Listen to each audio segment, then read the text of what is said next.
മോളെ നേരാമണ്ണം പ്രസവിപ്പിച്ചു കൊടുത്തപ്പോ അന്നത്തെ ജഡ്ജ്മെന്റിന്റെ കോപ്പിയും വന്നു, കേസിനെ കുറിച്ചുള്ള എല്ലാ വിവരങ്ങളും വന്നു. അല്ലോ, നീ എന്താ കീറിക്കളഞ്ഞ? ആ ഹിമാർ നമ്മളെ പറ്റിച്ചോ?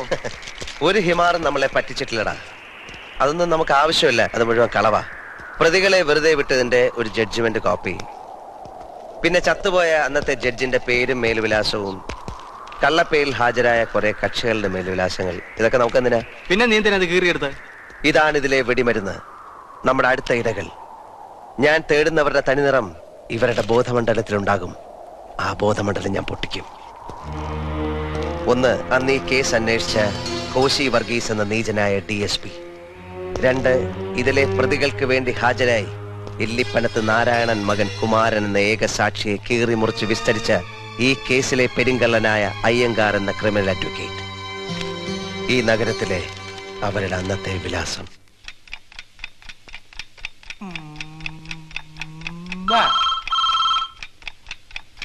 ഇതേതാ ഇപ്പൊ ഒരു ഫോൺ?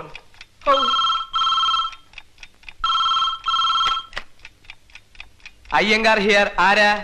ഞാൻ തന്നെ സ്വാമി. ഒരു ദർശനം കിട്ടാൻ എത്ര പ്രാവശ്യം വിളിക്കണം സ്വാമി? ഫോണിലൂടെ ദർശനം സാധ്യമല്ലെന്ന് അറിഞ്ഞൂടെ മഹാരാജാവേ? ഇതിലൂടെ ശബ്ദസുഖം മാത്രം. ദർശന സുഖത്തിന് നേരത്തെ ബുക്ക് ചെയ്യണം. ആ, കക്ഷി നമ്പർ 437. എന്താ ഇത്ര ചിരിക്കണത്? ഞാനിവിടെ ദേ ഇത്തിരി പാല് കുടിക്കാനുള്ള പുറപ്പാടിലാണ്. അത് വീണ്ടും പ്രശ്നമാവുന്നല്ലോ സ്വാമി. ഏത് വീണ്ടും പ്രശ്നമാവുന്നു? ആ കുമാരന്റെ ശല്യം വീണ്ടും പ്രശ്നമാവുന്നു. അവരുടെ ആൾക്കാരിൽ ചിലർ അത് കുത്തിപ്പൊക്കാൻ ശ്രമം തുടങ്ങിയിട്ടുണ്ട്. അന്നേ ശവം ദഹിപ്പിച്ച സ്ഥിതിക്ക് ഇനി ഒരു പോസ്റ്റ്മോർട്ടത്തിന് സ്കോപ്പില്ല. വല്ല തീ ഉണ്ടാവുകയാണെങ്കിൽ അത് അങ്ങോട്ട് ഊതിക്കെടുത്ത. ഇതൊക്കെ ഞാൻ അങ്ങോട്ട് പറഞ്ഞു തരണോ?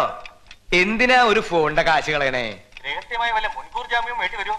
മുൻകൂർ ജാമ്യം ഇപ്പൊ വേണ്ടത് എനിക്കാ, ഈ ഫോൺ ശല്യം കുറയ്ക്കാൻ. എടോ, താൻ അവരെ ഒന്ന് വരട്ടടോ. വരട്ടിയിട്ട് നടന്നില്ലെങ്കിൽ തട്ട്, എന്നിട്ടൊരു വക്കാലത്തും കൊണ്ട് ഇങ്ങോട്ട് വാ.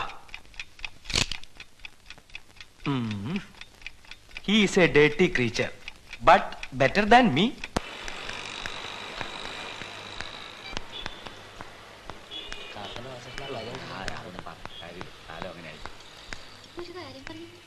Good morning Bindu. Good morning. ശ്രീദേവിയുടെ സീറ്റ് ഇരിക്കുന്നതിന് മുമ്പ് സാറിനെ ഒന്ന് കാണാൻ പറഞ്ഞു.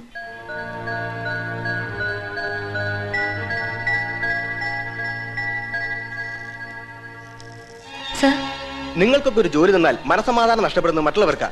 ഞാൻ ലേറ്റ് ആയിട്ടില്ല സർ. ലേറ്റിന്റെ കാര്യമല്ല, ഇനി വേണേൽ എന്നും ലേറ്റ് ആയിക്കോ. ഇന്നു മുതൽ കുട്ടി ഇവിടെ വരണ്ട. നിങ്ങളവിടെ ആവശ്യമില്ല. സർ, കുട്ടിയുടെ അച്ഛൻ ഒരു വലിയ മനുഷ്യനായിരുന്നിരിക്കാം, ഒരുപാട് കാര്യങ്ങൾ ചെയ്തിട്ടുണ്ടാവും. എന്ന് വെച്ച് നിങ്ങൾക്കൊരു ജോലി എന്നതിന്റെ പേരിൽ ഏത് സമയത്ത് ഞാൻ ഇങ്ങനെ കിടന്ന് പേടിക്കാന്ന് വെച്ചാലോ? നിങ്ങളവിടെ ജോലിക്ക് നിർത്തിയാൽ ഫോട്ടോ എടുക്കാൻ വരുന്നവന്റെ തല തെറിക്കുന്ന അവസാനം കിട്ടിയ ഭീഷണി. അച്ഛൻ മോൾക്ക് ചെയ്തു വെച്ച സഹായം, അല്ലാതെന്താ പറയാ. പേടിയുണ്ടാണ് കുട്ടി. എന്തെങ്കിലും സംഭവിച്ചാൽ പിന്നെ പറഞ്ഞിട്ട് കാര്യമില്ലല്ലോ. ഒന്നും തോന്നരുത്. വേറെ വല്ല സ്ഥലത്തും ഫോണില്ലാത്തൊരു സ്ഥലത്ത് കിട്ടുമെന്ന് നോക്ക്. അത്രയെങ്കിലും സമാധാനം ഉണ്ടാവുമല്ലോ.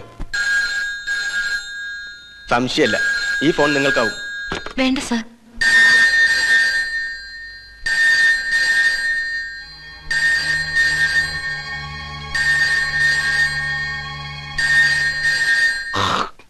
ഫോണിലൂടെ ആരോ എപ്പോഴും ഭീഷണിപ്പെടുത്തുന്നു, അതുകാരണം ജോലി തെറിച്ചു എന്നൊക്കെ വൃത്തിയായി എഴുതിയിട്ടുണ്ട്. ഇത് വെച്ച് ഞാൻ ആരെയാ കസ്റ്റഡിയിൽ എടുക്കേണ്ടത്? ആ ഫോണോ അതോ ആ സ്റ്റുഡിയോ ഉടമസ്ഥനെയോ? ഇങ്ങനെ ഇരട്ടി തപ്പുന്ന ഒരു പരാതിയും കൊണ്ട് വന്നാൽ എങ്ങനെയാ? ഇനി നിങ്ങളെ പിരിച്ചുവിടാൻ വേണ്ടി അയാൾ മനഃപൂർവ്വം ഒരു ഭീഷണി ഉണ്ടാക്കിയതാണോ? അവനെ എടുത്തിട്ടൊന്ന് പെരുമാറിയാലോ? സാർ, എന്റെ അമ്മയുടെയും വിഷമം മനസ്സിലാക്കണം. എന്റെ അച്ഛൻ മരിച്ചു. അച്ഛനുണ്ടായിരുന്നപ്പോഴേ ഇത്തരം ഭീഷണികൾ വരാറുണ്ട്. ഇന്നത് ഞങ്ങളെ ശ്വാസം മുട്ടിക്കുക. ദയവ് ഇതൊന്ന് അന്വേഷിക്കണം.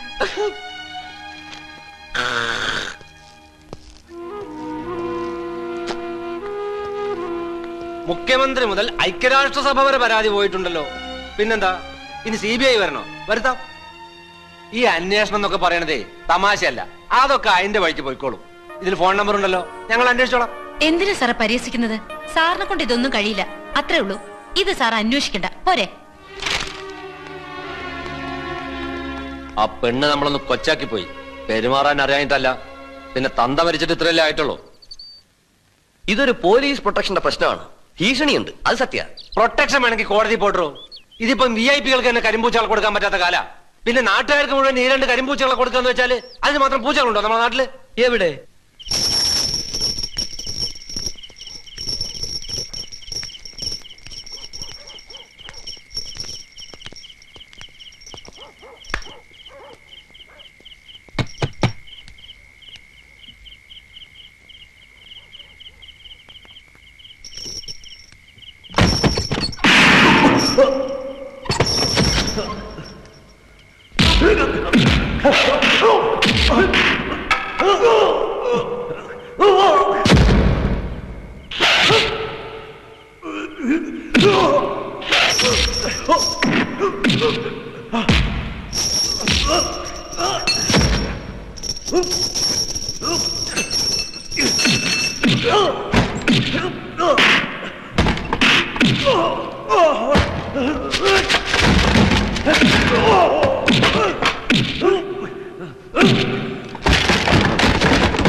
അങ്ങോട്ട് മാറി നിക്കടോ, ഇയാൾ ചത്തിട്ടൊന്നുമില്ല.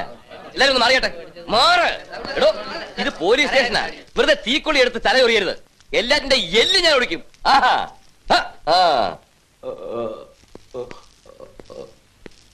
സാറിങ്ങോട്ടൊന്ന് ഒരു കാര്യം പറയാനുണ്ട്. സാറ് വിവരം സർക്കിളിനോട് ചോദിക്ക്, അല്ലാതെ ഇതെടുത്ത് അകത്തിട്ടാൽ അത് ലോക്കപ്പ് മർദ്ദനമാവും. ഈ പരുവത്തിൽ നമ്മൾ ഇതിനെ എടുത്ത് ആശുപത്രി കൊണ്ടുപോയാൽ അത് അവിടെയും പ്രശ്നമാവും. അതിന് സർക്കിൾ സ്റ്റേഷനിലുമില്ല, വീട്ടിലുമില്ല. എന്നാ പിന്നെ കാട്ടി കാണും വനവാസം. ഇതാകപ്പാടെ നമ്മൾ കുഴയും. ഇയാൾ എന്തെങ്കിലും കഴിച്ചോ? പിന്നെ അതിരാവിലെ വെറും വയറ്റില് ബിരിയാണിയും മത്തിക്കറിയും കഴിച്ചു. സാറിന് തലയ്ക്ക് സുഖമില്ലേ? ഇവനാരാ താലോലിക്കാൻ? ആഭ്യന്തര വകുപ്പിന്റെ അളിയന്. തന്നെ എനിക്ക് നേരത്തെ അറിയാം. വാടക വാങ്ങി കീശയിലിട്ട് തല്ലാൻ നടക്കലല്ലേ തന്റെ ജോലി. അത് കള, അത് ഞങ്ങൾ മറക്കാം. ആരാ തന്നെ തല്ലിയെന്ന് പറ, കേസെടുക്കാം. എനിക്ക് പരാതിയില്ല. അത് നന്നായി. തല്ലിയവനും പരാതിയില്ല, തല്ല് കിട്ടിയവനും പരാതിയില്ല. എന്തൊരു ജനാധിപത്യം. എന്നെ ഒരു ഓട്ടോയിൽ കയറ്റി തന്നാ മതി, ഞാൻ ആശുപത്രിയിൽ പൊയ്ക്കോളാം. എടോ, തന്റെ കാലും ഒടിഞ്ഞിട്ടുണ്ട്, ഒരു കൈയും ഒടിഞ്ഞിട്ടുണ്ട്. ഈ പരുവത്തിൽ അതിൽ കയറിയ വഴിയിൽ എല്ലാം ഒക്കെ ഊരി വീഴും. ആഹാ, പിന്നെ വന്ന മഴ. Yes yes sir, yes sir, yes sir. എടോ, ഇവന് വാരി വലിച്ചെടുത്ത് ലോക്കപ്പിലിട്ട്. വിളിച്ചത് എസ് പിയാ.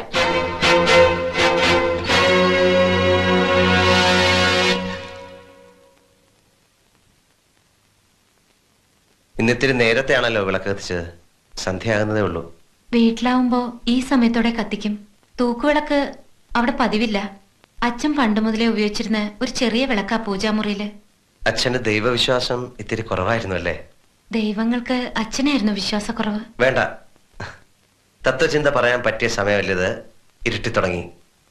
പറഞ്ഞു പറഞ്ഞ് നമ്മൾ കാട് കയറും. പിന്നെ ഇന്നലത്തെ പോലെ ശ്രീദേവി വീണ്ടും കരയാനും തുടങ്ങും.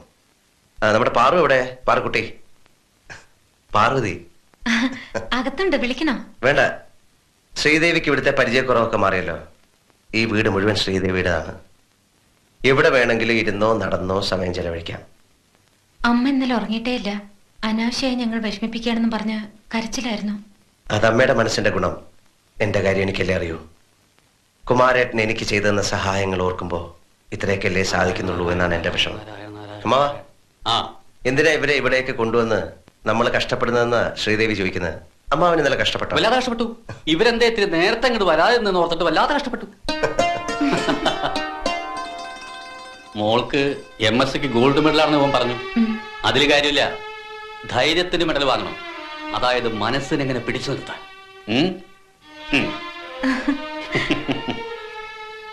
അതിന് അതങ്ങനെ ആടിക്കളിക്കുന്ന മനസ്സൊന്നുമില്ല അമ്മാവ.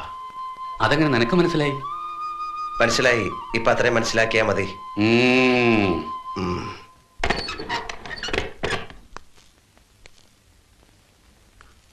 ഇതൊന്നും കണ്ട് പേടിക്കണ്ട. സത്യം പറയാലോ, ഞാൻ ഇന്നലെ ഇതിനകത്തൊരു മോഹിനിയാട്ടം നടത്തി. ഒരു ഇടത്തരം കമാൻഡോ അറ്റാക്ക്. കൂട്ടിന് ശ്രീദേവിയുടെ അച്ഛനും ഉണ്ടായിരുന്നു. ഞങ്ങളൊരു കളി കളിച്ചു. ആകെ തട്ടി മുട്ടി ഒരു ബഹളം, അത്രേ ഉള്ളൂ.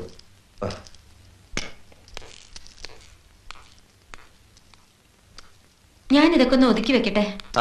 ഞാൻ പുറത്തിരിക്കാം. താഴെ കുപ്പിച്ചിലുണ്ടാവും. കാര്യം ചെരുപ്പുണ്ടല്ലോ. സർട്ടിഫിക്കറ്റുകൾ എടുക്കാനുണ്ടെന്നല്ലേ പറഞ്ഞത്? അത് വെച്ചിരുന്ന മേശയെ മറിഞ്ഞു കിടക്കുന്ന. അയ്യോ, അപ്പൊ നമ്മുടെ ഗോൾഡ് മെഡലോ? വേണ്ട, അത് പറയണ്ട. വിറ്റു, എത്രയല്ലേ ഉള്ളൂ. എന്നാലും പറയണ്ട.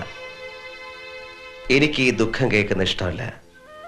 ഇനി നിങ്ങൾക്ക് ഇവിടെ ഒരു കുഴപ്പം ഉണ്ടാവില്ല. ധൈര്യത്തോടെ കഴിയാം. ഞാനുണ്ട്, അമ്മാവനുണ്ട്, എല്ലാവരും ഉണ്ട്. എന്നാലും പെട്ടെന്ന് ഇങ്ങോട്ട് പോരാൻ അമ്മാവൻ സമ്മതിക്കില്ല. സർട്ടിഫിക്കറ്റുകൾ എടുക്കുമ്പോൾ ആവശ്യത്തിനുള്ള ഡ്രസ്സുകൾ കൂടെ എടുത്തോളൂ.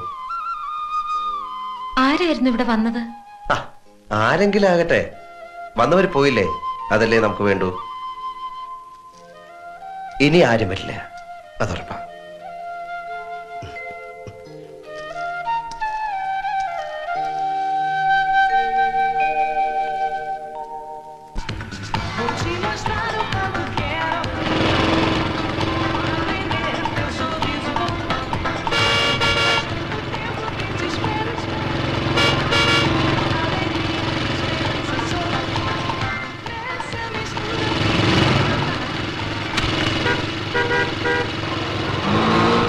ആരാടത്? അറിയില്ല സർ. ഇടിച്ചു വീഴ്ത്തി പോടാ. അവന്റെ അമ്മയുടെ ഒടുക്കത്തെ ഒരു സർക്കസ്.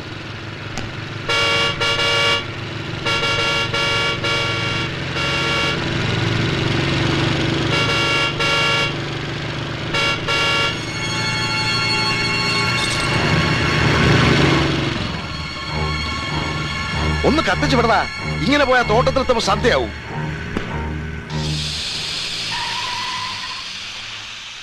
എന്താടാ? ടയർ പോയി സാർ.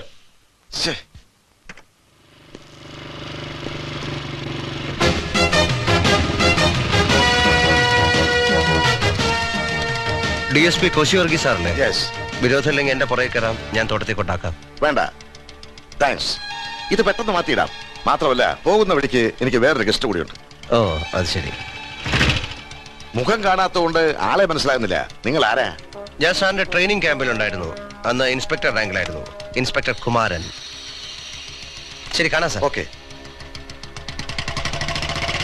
അന്ന് ഇൻസ്പെക്ടർ റാങ്കിലുള്ള കുമാരൻ ട്രെയിനിങ് ക്യാമ്പില്. അത് കൊല്ലം കുറയായല്ലോ. അപ്പോ ഇവനിപ്പോ കള എന്നോട് ഇഷ്ടമുള്ളവർ ചെറുപ്പക്കാരുമായിരിക്കും. ഇവിടെ വാടാ. വെള്ളത്തിൽ കിടന്നൊരു വെള്ളം കൂടി, അതിന്റെ സുഖം ഒന്നും വേറെയാ അല്ലേ റിട്ടയർഡ് SP സാറ്? എന്റെ ജീവിതത്തിൽ നടക്കാത്തതായിട്ട് ഒന്നേ ബാക്കിയുള്ളൂ. അതെന്താ? ഇതുപോലെ ഒരു കുളം, അത് നിറച്ച് ഫോറിൻ വിസ്കി, അതിലിറങ്ങിക്കിടക്കാൻ പ്രത്യേകം ഒരു തരം ജാക്കറ്റ്, എന്നിട്ട് സദ്യക്ക് ഇങ്ങനെ മോര് കുടിക്കുന്നത് പോലെ അതിലെങ്ങനെ ഇരുന്ന് കൈകൊണ്ട് കോരി കോരി കുടിക്കുക. എന്തൊരു സുഖം! അതനുഭവിച്ചിട്ടുള്ള ഒരാളെ ഉള്ളൂ. അതാരത്? ഉമർ ഖയാം. അയാളും പോലീസിലായിരുന്നു. ഓ, താനൊരു മരമണ്ടൻ അയ്യങ്കാരാടോ. പല കേസുകളും കുളം തോണ്ടി സമ്പാദിച്ചു കൂട്ടുന്നതല്ലാതെ തലയിൽ ഇത്തിരി വിവരം കോരി വിളിക്കാമായിരുന്നില്ലടോ വക്കീലേ. ഞാൻ മാത്രല്ലല്ലോ, താനും ആയ കാലത്ത് ഒരുപാട് പേരെ ചവിട്ടി കൊന്നിട്ടില്ലേ? എത്ര കൊലപാതകങ്ങൾ ചത്തുപോയവരുടെ ചോര കൊണ്ട് തന്നെ താൻ മാച്ചിട്ടുണ്ട്. അതിന് ഇത്തിരി നക്കാപ്പിച്ചെടുത്ത് കുത്തിയ കൊളല്ലോ ഇത്. അതൊരു കഴിവാടോ. ഈ കാണുന്ന 15 ഏക്കർ തോട്ടം ഏത് കാലത്ത് ഞാൻ വാങ്ങിയതാ? 18 കൊല്ലം മുമ്പ്. ഇന്നിതിന്റെ വില എന്താ? എങ്ങനെ വീശിയാലും 1 കോടി. അന്ന് ഞാൻ കുറച്ചുകൂടി ബുദ്ധി ഉപയോഗിച്ചിരുന്നെങ്കിൽ ഈ വെള്ളത്തിന് പകരം അന്നേ ഇതിൽ വിസ്കി നിറഞ്ഞേനെ. എടാ കൊച്ചു കള്ള, ഇയാൾ ഈ ഗ്ലാസും കൊണ്ടുപോയോ? SP, പഴയ SP. എന്തിനാണോ മറ്റേ എന്നെ പിടിച്ച് മുക്കിയത്? ഞാനോ? വെള്ളത്തിൽ വടി പോലെ നിൽക്കണം ഞാൻ ഇങ്ങനെ തന്നെ മുക്കണത്. എന്ത് കട്ടിട്ടുണ്ടെങ്കിലും നമ്മൾ ഒരുമിച്ചാ കട്ടത്. അത് പറഞ്ഞ് കാല് വാരരുത്. എടോ അയ്യങ്കാരെ, അയ്യങ്കാരെ. SP, SP, SP, SP. SP,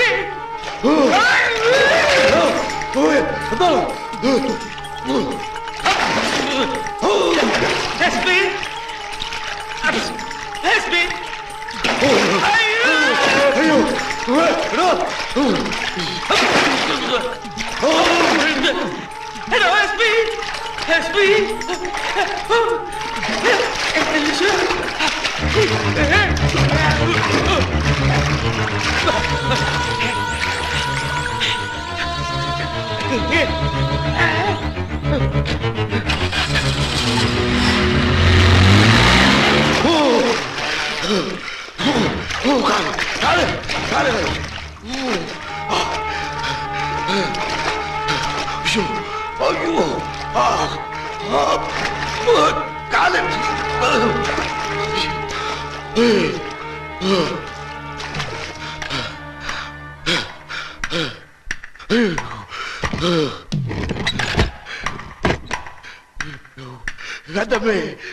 എന്തായിരുന്നു വെള്ളത്തിനടിയില്? മുതലയായിരിക്കോ? കൊള്ളത്തിനടിയിൽ എങ്ങനെയാ മുതല വരിക?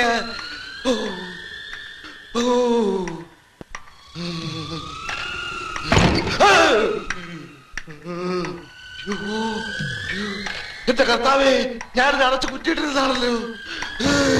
അയ്യങ്ങനെ എടോ, അയ്യങ്ങനെ.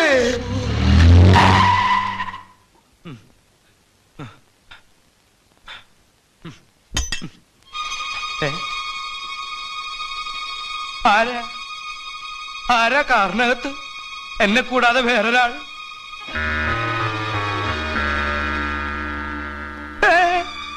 Thank you.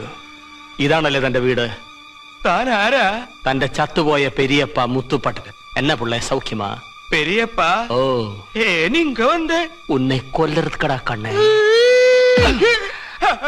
ഇത് അഡ്വാൻസ്, ബാക്കി പുറകെ വരും.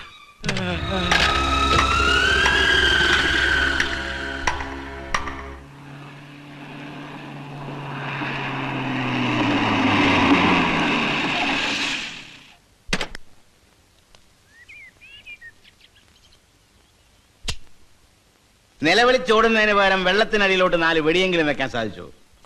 ലൈസൻസ് ഉള്ളതും ഇല്ലാത്തതുമായിട്ട് 5-6 തോക്ക് ഞാൻ തന്നെ റെഡിയാക്കി തന്നിട്ടുണ്ടല്ലോ. ഇപ്പൊ കിടന്ന് വേളം വെച്ചിട്ട് എന്താ കാര്യം? തോക്ക് മരയിൽ വെച്ചിട്ടാണോ സാറേ നമ്മൾ ഇത്തിരി മദ്യം സേവിക്കുന്നത്? മാത്രമല്ല, കുളത്തിന് അടിയിലൊരു മുതല ഉണ്ടാകുമെന്ന് നമ്മളും വിചാരിച്ചു. കുളത്തിൽ എവിടെ നാടോ മുതല? ഓ, കാറിനകത്ത് ആരോടോ ഉണ്ടായിരുന്നു പട്ടരെ? അതൊരു വിസ്മയായിട്ട് എനിക്ക് തോന്നിയത്.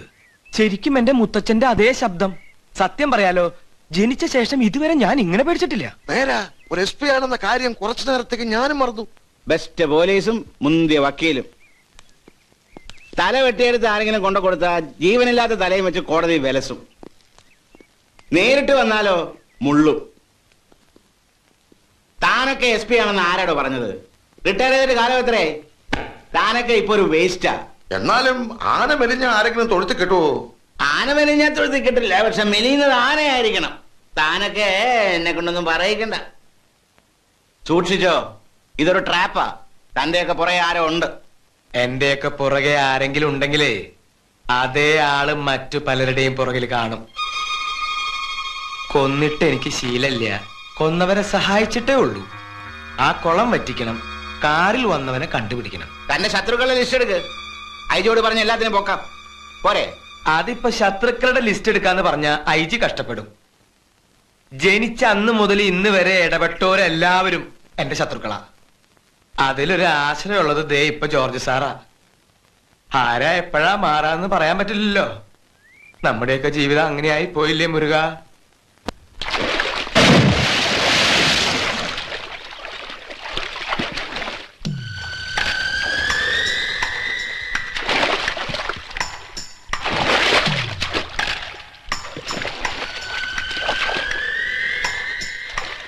ഈ കുളം കലക്കി മത്സ്യം പിടിക്കാന്ന് കേട്ടിട്ടുണ്ട്. ഇത് കലക്കിയാവൻ പൊന്തുവോ?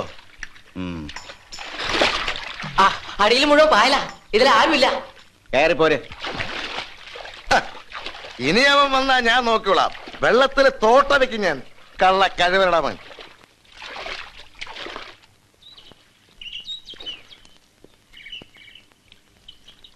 ഒന്നും നിന്നേ. അതെ, ഇന്നലെ ഇതിനകത്ത് ഒരു ഫുൾ ബോട്ടിൽ മുങ്ങി പോയിട്ടുണ്ട്. അടപ്പ് നല്ലോണം മുറുക്കിയിട്ടുണ്ട്. വെള്ളം കയറിയിട്ടുണ്ടാവില്ല. അങ്ങനെ വല്ലതും കാലുമ തടഞ്ഞോ? ഇല്ല. വേണ്ട. എന്നാലും എന്റെ കുളത്തില് ഇത്ര ധൈര്യപ്പെട്ട് ഏത് മുതലയാടാ വന്നത്? കണ്ടു കിട്ടിയിരുന്നെങ്കിൽ അവന്റെ ചോര ഞാൻ ഇതിൽ തളച്ചേനെ.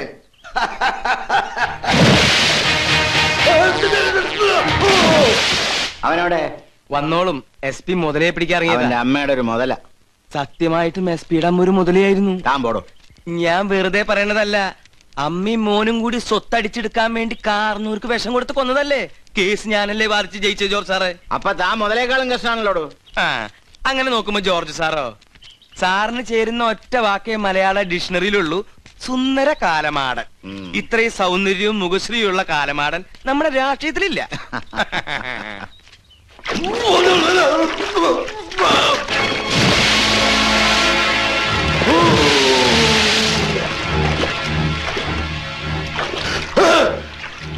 നീ ചോര തളിക്കുമെന്ന് പറഞ്ഞില്ലേ? ആ മുതലേടാ ഞാൻ. എന്താ നിനക്കെന്റെ ചോര വേണോ? അയാളുടെ ശബ്ദമല്ലേ കേട്ടത്? അതെല്ലോ.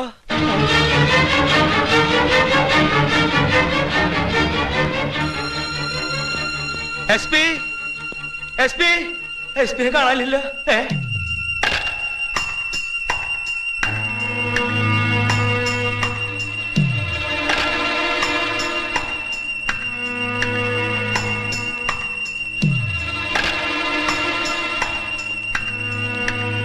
അതെ, ദിവസം 2 കഴിഞ്ഞിട്ടും ബോധം വന്നിട്ടില്ല. ഇനി ബോധം വരാതെ SP അങ്ങോട്ട് പോവോ? എന്താ തനിക്ക് അയാൾ വരും തരാനുണ്ടോ? അല്ല, എന്താ സംഭവിച്ചെന്ന് പറഞ്ഞു തന്നിട്ട് പോയിരുന്നെങ്കിൽ മനസ്സിനൊരു സമാധാനം കിട്ടിയായിരുന്നു. കുളത്തിലിറങ്ങിയ ഇയാൾ എങ്ങനെയാ ബോധമില്ലാതെ ചെളിക്കുണ്ടിലെത്തിയത്? ഒരു കാര്യം തീർച്ചയാ സ്വാമി. എന്താ? ആരോ നമ്മുടെ പിന്നിലുണ്ട്. ആര്? അതാരാണെന്ന് അയാൾക്കല്ലേ അറിയൂ. ബോധം വരട്ടെ, ചോദിക്കാം. ഇനിയിപ്പോ ബോധം വന്നില്ലെങ്കിലോ? വന്നില്ലെങ്കിൽ അവൻ അടുത്ത് വരുന്നത് തന്റെ മുമ്പിലായിരിക്കും. നേരിട്ട് കാണുമ്പോ ചോദിക്കാം. എന്റെ പിന്നാലെ എന്തിനാ ഇങ്ങനെ മുതലായിട്ട് നടക്കണേ? കേസിന്റെ കാര്യമാണെങ്കിൽ നേരിട്ട് കണ്ട് സംസാരിച്ചൂടെ? ജോർജ് സാറേ, എന്റെ പിന്നിൽ ആരെങ്കിലും ഉണ്ടോ നോക്കി. ആരുമില്ലല്ലോ. എനിക്ക് പെട്ടെന്ന് അങ്ങനെ തോന്നിയില്ല. ഓ, അത് ശരി. ഞാൻ പോവാ. താനൊരു കാര്യം ചെയ്യും. അയാൾക്ക് ബോധം വരുമ്പോ ഞാൻ വന്ന് പോയെന്ന് പറഞ്ഞേക്കും.